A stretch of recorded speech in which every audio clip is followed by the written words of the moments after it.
Hi everybody, welcome to my beginner's guide to army size limits in Iron Harvest, the new RTS. Or maybe you're watching this months or even years after it came out and you've just picked it up and are thinking, why do I keep on getting stuck not being able to make any more units? I've got enough oil, I've got enough iron, why can't I build them right? So anyway, the quick answer is that the game limits your maximum potential army size.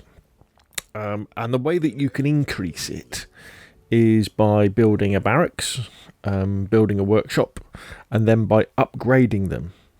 And then when you release your first and your secondary reserves, each of those actions give you a boost to your army size as well. And they all give you a boost of an extra 5 army unit value. So in a standard skirmish or multiplayer game, you'll start with a maximum army size of 20, 6 of which are probably used already with some rifles, some infantrymen and some engineers. And so you can, by doing those things, by making a workshop and upgrading it, making a barracks and upgrading it, and then releasing your 2 reserves, you get an increase to 50, and that will be the top value. And that's it. You can't have any more. Obviously, you can go into the settings when you're playing a skirmish match, and you can decrease it or you can increase it. And it could be, by the time you come to watch this video, it could be the developer has increased or decreased these values, to balance the game. But as of now, as of September 2020, you start off with 20, and then you can get up to 50. So right now. That's the quick answer. So let's do the longer answer now. So the army size, it limits the amount of units you can have on the battlefield, and it's a way that the developer balances the game. Basically so that you can't just hide in your base after capturing, some oil pumps and some iron mines. You can't just sit there and then just build up this massive army of 50 mechs and then charge across the map. At some point you reach your limit, and then you've got to do something. You've got to make a move, or you could risk losing on points to the other side. And as I said at the beginning of the video, your maximum army size is that frustrating cap you bounce off when you've got enough iron and you've got enough oil to create soldiers and mechs and that sort of thing. But those options are greyed out when you go to the HQ, or you go to your barracks, or you go to your workshop screen. So again, I'm going to try and explain what army size, or sometimes people call it the pop, is, and how you can understand it to be more effective at Iron Harvest, creating the units you need for your strategies and tactics. So you don't end up with a situation like I have lots, where you end up with like 6 squads of engineers and a couple of field guns, and you haven't got enough army size left to make any decent mechs.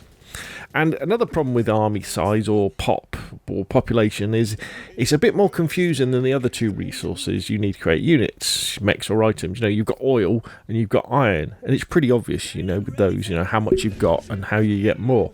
You can find stashes around the map. You can go to wrecked mechs and take the iron out of them. You can capture pumps and mines, and you can upgrade those pumps and mines. But with army size, there's 2 values. What you've actually used and what your maximum limit is. So if you look in the top left-hand corner of the screen, you'll see iron and you'll see oil, and then you'll see your army size values. And the first one on the left is the actual army size or population of your current infantry, mechs and buildings that you're actually using right now. And the number to the right of that, to the right of the slash, is the maximum you could use. So it's the maximum potential you could use if you built more, if you chose to, and if you had the resources to do so.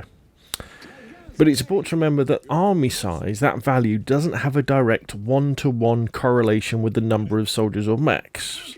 So, for example, a standard infantry unit of 6 soldiers has an army size value of 3. Whereas a single Polonian Strasnik mech, one of my favourites, has an army size value of 4. Now, the actual army size value will go up and down as you make units, and then maybe they're depleted or they're destroyed. And the maximum army size that you could potentially have will go up as you build barracks and workshops and you upgrade them and when you release your reserves, but it could go down if your barracks or your workshops are destroyed. So, to kind of repeat myself, you increase your maximum potential army size or population by building a barracks, building a workshop, and then upgrading them, and then releasing your first and secondary reserves. So every time you do one of those things, your army size will go up by 5. So, again, in a standard game with default settings in September 2020, you start with an army size of 20, a maximum army size of 20, of which 6 points are already used because you'll have a squad of riflemen and a squad of engineers, or a squad of infantry and a squad of engineers, and they've got a value of 3 each. So as I said, with the default settings, you can increase this to a maximum of 50. So again, let's look at how you do this in a little bit more detail.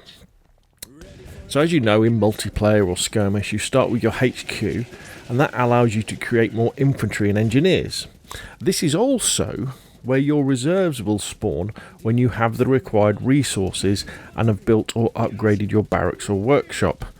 So when you click on the little HQ icon in the bottom right hand corner, you'll see you can build engineers, you can build infantry, and then the bit that has your reserves in will be greyed out. Now, the first thing you probably want to build is a barracks. So you get your engineers to build a barracks, and that will take your maximum army size up by 5 to 25. And barracks, they create infantry units faster, and once you've upgraded them, they give you access to better infantry units. Now, the engineers, as I say, they build your barracks, and the cost for building barracks is different for each faction.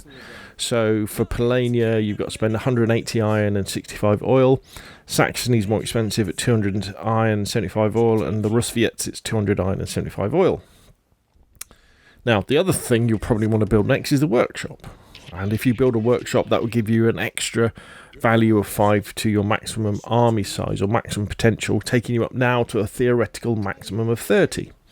And workshops are great because they create the mechs. And once you upgrade them, you get access to your more powerful mechs. Now, the costs again for the workshops are different for each faction. So Polania, it's 400 iron and 120 oil. Saxony, 450 iron and 150 oil. And Russviet, 500 iron and 165 oil. So you might be thinking, well, wait a minute, why is it more expensive for the Russviets? Well, it's because of the type of army units they have. Each army, whether it be Polonia, Saxony or Russviet, has strengths and weaknesses in different areas. And, I mean, this will be for a different video, but that means that you can have different strategies and tactics for each different army. Now, the next thing you might want to do is upgrade your barracks, because this will get you another 5 added to your maximum army value, taking us up to 35. And again, the cost of upgrading your barracks is different. For Polania, it's 180 iron and 85 oil. Saxony and Russviets, it's 200 iron and 100 oil at the moment. And then the final kind of building thing that you'll want to do is upgrade your workshop. And that'll add another 5 to your maximum potential army size, take it up to 40. And this is quite expensive, but it's definitely worth doing for all of the factions. So once you've done that, there isn't really point in building any more stuff. I mean, I think you can still build more barracks, but they don't make any difference to your maximum army size. So you probably would kind of want to hold there.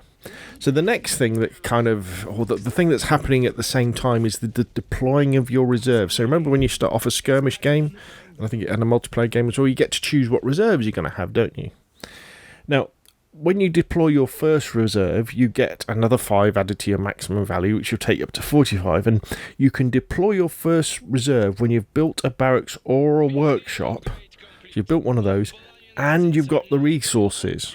So often you'll find you'll have built your barracks, say, first, but you won't have your resources yet to deploy them, because you need 550 iron and 155 oil. So that's quite a lot of iron you'll need to deploy that first reserve. But as soon as you deploy that first reserve, as I say, you'll get 5 more added to your maximum army value, which takes you up to 45.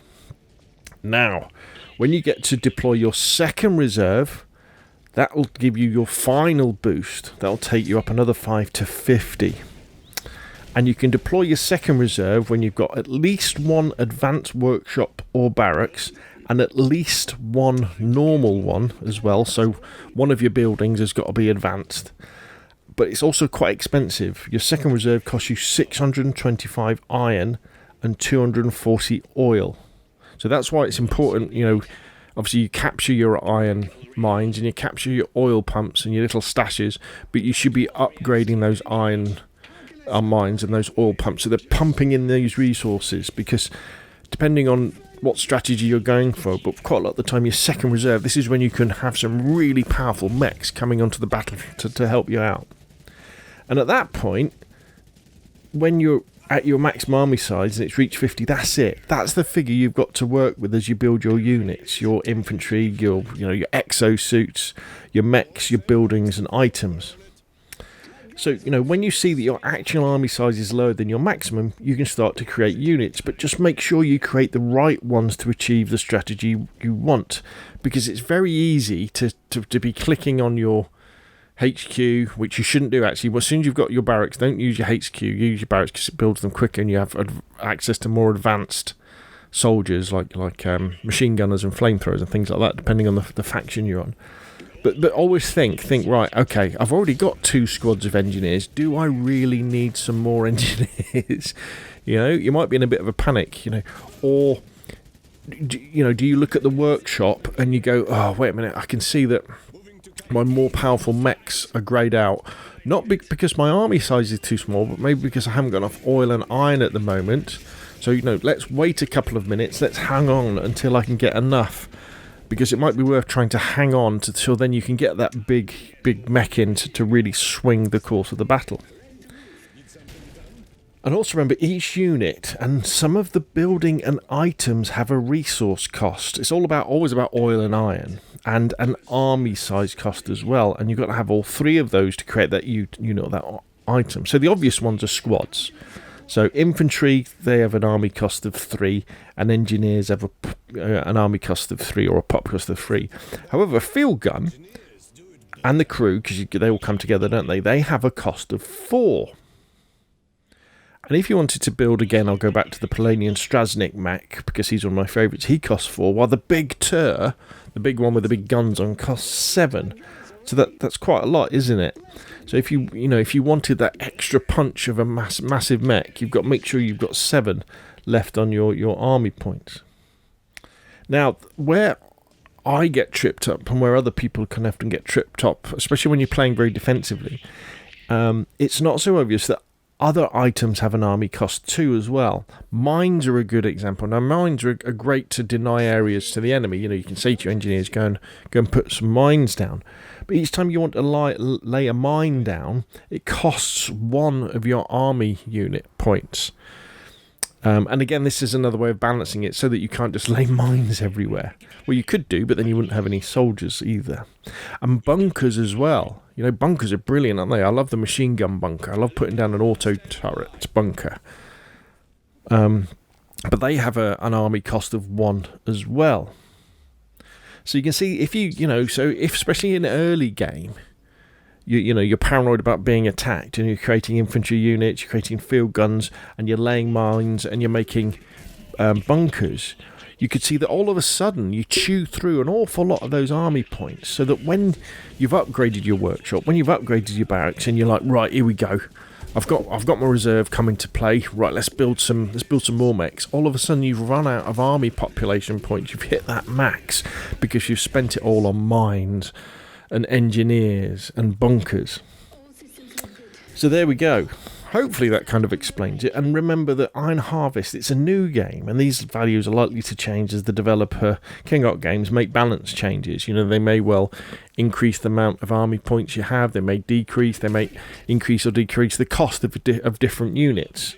I definitely see that happening, because you will probably find with the meta that certain mechs are very, very powerful, and they can either make them less powerful or they can make them more expensive to buy. And also remember as well is when you're playing multiplayer, when you're playing Skirmish, you can go and you can change these values to start off with. But when you go into the settings, all it will say is default, and then I thought maximum and things like that. So they're not saying the default is a maximum of 50, and starting off at 20.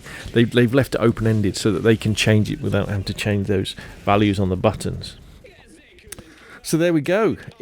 that's enough for me on this. Hopefully the video's been useful. If you've got any questions or comments, please put them down below in the comment section. If you've enjoyed the video, hit like, and if you want to see more of the same, press subscribe. And of course, I'll see you again soon.